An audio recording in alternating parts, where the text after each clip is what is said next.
दूसरा चरण हो चुका है। अब तीसरे चरण के बाद चौथे चरण की तैयारी है। हालांकि उत्तर प्रदेश में 9 विधानसभा सीटें हैं, जिसमें से सरोजिनी नगर सीट सबसे कद्दावर सीट मानी जाती है। यहाँ से बीजेपी प्रत्याशी आए हैं राजेश्वर सिंह, उन्हीं के खिलाफ खड़े हैं। यहाँ से बीएसपी के प्रत्याशी सरोजिनी नगर से जलील खान। आइए बात करते हैं। सर, चुनाव नजदीक है, मुद्दे बड़े हावी हैं और पाकिस्तान, हिजाब और क्या नाम है, ये सब बातें विपक्ष के द्वारा उड़ाई जा रही है। माफिया और ये क्या नाम है, हिजाब लोग। तो आप अब चुनाव में कैसे देख रहे हैं कि ये कैसे आप लोगों के बीच में जाएंगे, इस मुद्दे को कैसे आप आगे आगे जनता के बीच में रखेंगे, जिससे कि जो ये मुद्दे हैं उनको दरकिनार करके आपको असल मुद्दों पे वोट मिले?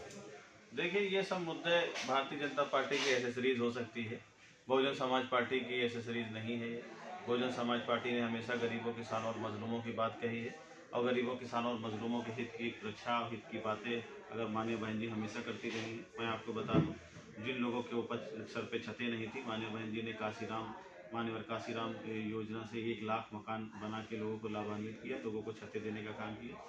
जिस तरीके के विकास के कार्य माननीय बहन जी ने किए हैं, नौकरियों के अवसर खोले हैं, नौकरियों के अवसर न समाजवादी पार्टी ने खोले, न भारतीय जनता पार्टी ने खोले, माननीय बहन जी ने खोले। गरीब किसानों की बातें माननीय बहन जी करती चली आई हैं और आगे करते गए। ये बात ठीक है, आपने प्रधान को, आपने मायावती जी की आवाज़ की बात करी। इधर तो ये भी बात करते हैं योगी जी कि हमने भी गरीबों को आवाज़ दिया है, बिजली दिया, कोविड काल में राशन कार्ड में हमने राशन बांटा है। तो उसको आप कैसे देखते हैं कि इन मुद्दों को कैसे आप ले जाएंगे आगे? देखिए, जो राशन बांटा है, ये राशन बांटने की परंपरा क्या कोई अभी की थोड़ी है। ये तो जमानों से राशन बट रहा है। हम छोटे थे तब भी राशन बटता था, आगे भी। हाँ, ये जरूर है कि योगी जी ने रैपर बदल दी, उस अब रैपर में देने लगे। पहले रैपर में नहीं होता था, लोगों को अपने बैग्स वगैरह घर से ले जाने पड़ते थे, झोले ले जाने पड़ते थे, लोगों को मिलता था। तो पहले तो शक्कर भी मिलती थी, अब शक्कर तो मिलती ही नहीं। पहले तो मिट्टी का तेल भी मिलता था, अब मिट्टी का तेल मिलता नहीं। अगर अगर उनको ये सब करना था तो वो पुरानी प्रक्रिया को लागू करते और सिर्फ मार्च तक के लिए 3 महीने के लिए राशन को दुगना कर देना, ये सिर्फ छलावा है। और कहीं ना कहीं वो मतदाताओं को हमारे भ्रम में फैलाने के लिए सब कर रहे हैं। और ये परंपरा पुरानी है। लोगों को अनाज उपलब्ध कराना सरकार हमेशा उपलब्ध कराती। ये इसका फायदा भारतीय जनता पार्टी नहीं ले सकती। लगातार मायावती ट्वीट करती है, रोजगार को लेकर बात करती है, शिक्षा भर्ती की बात करती है। अभी हाल ही के उन्नाव में घटना घटित हुई है, आप देख रहे हो, दलितों की बात करती हैं। इधर ये बीजेपी राम मंदिर, विश्वनाथ कॉरिडोर, फिर मथुरा की बारी है, ये जो ध्रुवीकरण पुष्टिकरण होगा, उसको कैसे बचाएंगे, कैसे जनता के बीच में मैसेज देंगे कि हम क्या करने जा रहे हैं, हमारे मुद्दे क्या है? देखिए, जनता को मालूम है कि उनको किस तरीके का निर्णय लेना है और आज के समय में जनता जागरूक है और ये धार्मिक मुद्दों पे वो फंसना नहीं चाहती है। और आपने देखा हो वगैरह घर से ले जाने पड़ते थे, झोले ले जाने पड़ते थे, लोगों को मिलता था। तो पहले तो शक्कर भी मिलती थी, अब शक्कर तो मिलती ही नहीं। पहले तो मिट्टी का तेल भी मिलता था, मिट्टी का तेल मिलता नहीं। अगर अगर उनको ये सब करना था तो वो पुरानी प्रक्रिया को लागू करते और सिर्फ मार्च तक के लिए 3 महीने के लिए राशन को दुगना कर देना, ये सिर्फ छलावा है। और कहीं ना कहीं वो मतदाताओं को हमारे भ्रम में फैलाने के लिए सब कर रहे हैं। और ये परंपरा पुरानी है। लोगों को अनाज उपलब्ध कराना सरकार हमेशा उपलब्ध कराती। ये इसका फायदा भारतीय जनता पार्टी नहीं ले सकती। लगातार मायावती ट्वीट करती है, रोजगार को लेकर बात करती है, शिक्षा भर्ती की बात करती है। अभी हाल ही के उन्नाव में घटना घटित हुई है, आप देख रहे हो, दलितों की बात करती हैं। इधर ये बीजेपी राम मंदिर, विश्वनाथ कॉरिडोर, फिर मथुरा की बारी है, ये जो ध्रुवीकरण पुष्टिकरण होगा, उसको कैसे बचाएंगे, कैसे जनता के बीच में मैसेज देंगे कि हम क्या करने जा रहे हैं, हमारे मुद्दे क्या है?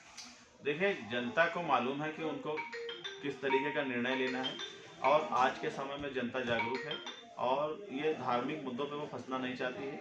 और आपने देखा होगा उत्तर प्रदेश की सियासत में इसमें धार्मिक मुद्दे प्रभावी भी नहीं है। भारतीय जनता पार्टी जो भी कहे वो उनका अपना अलग विषय है, लेकिन जो आवाम है, हमारे देश की जनता है, हमारे उत्तर प्रदेश की जनता, उसने मन बना लिया है कि जो विकास करता चला आया है, माननीय बहन जी करती 4 बार से सरकारों में करती चली आई है, उन्हीं को वोट मिलेगा।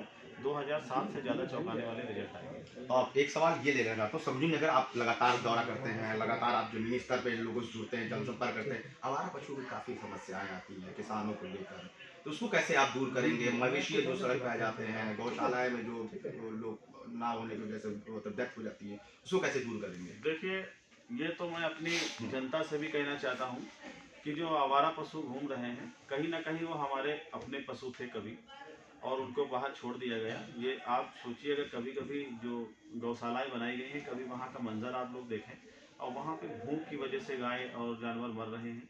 आप लोग कहीं ना कहीं अपनी जिम्मेदारी, अपनी आवाम जनता से मैं कहना चाहता हूँ, अपनी जिम्मेदारी उठाएं। जो अपने घरों के जानवर छोड़ दिए गए थे, उन जानवरों को अपने यहाँ बांधें, उनसे, क्योंकि उनसे दूध वगैरह भी मिलता है और उसका पूरा का पूरा सेवन करें और उनको पालें। घरों में जब आप अपने जानवरों को पालेंगे तो वो रोडों पे नहीं आएंगे।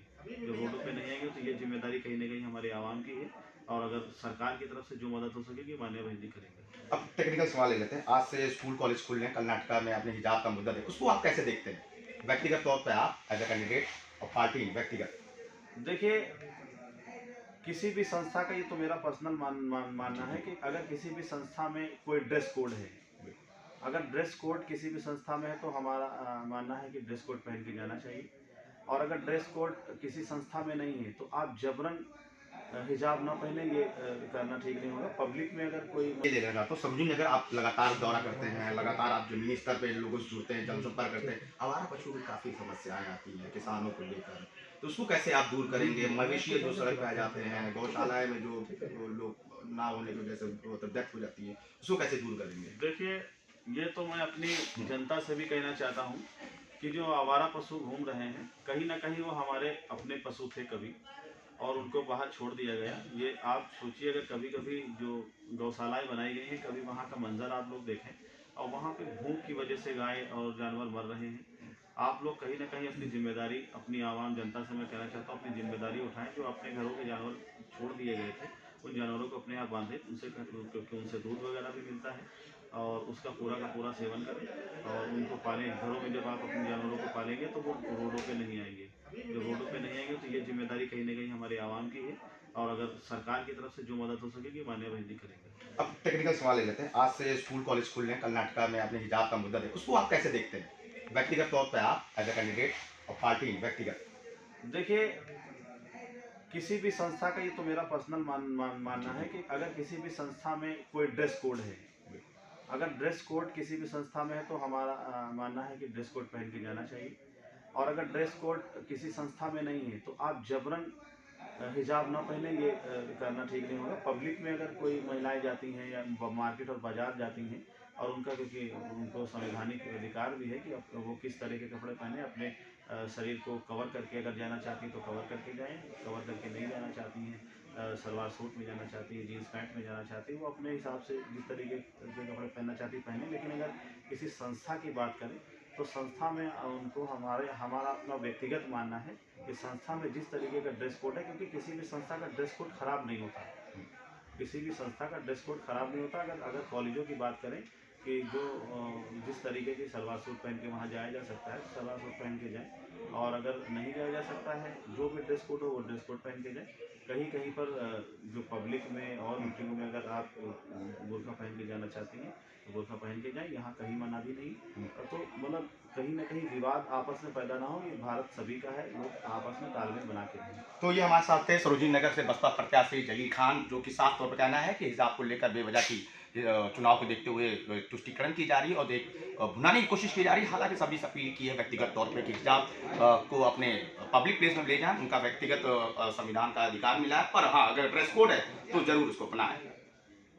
RNI से लखनऊ अनुज कुमार।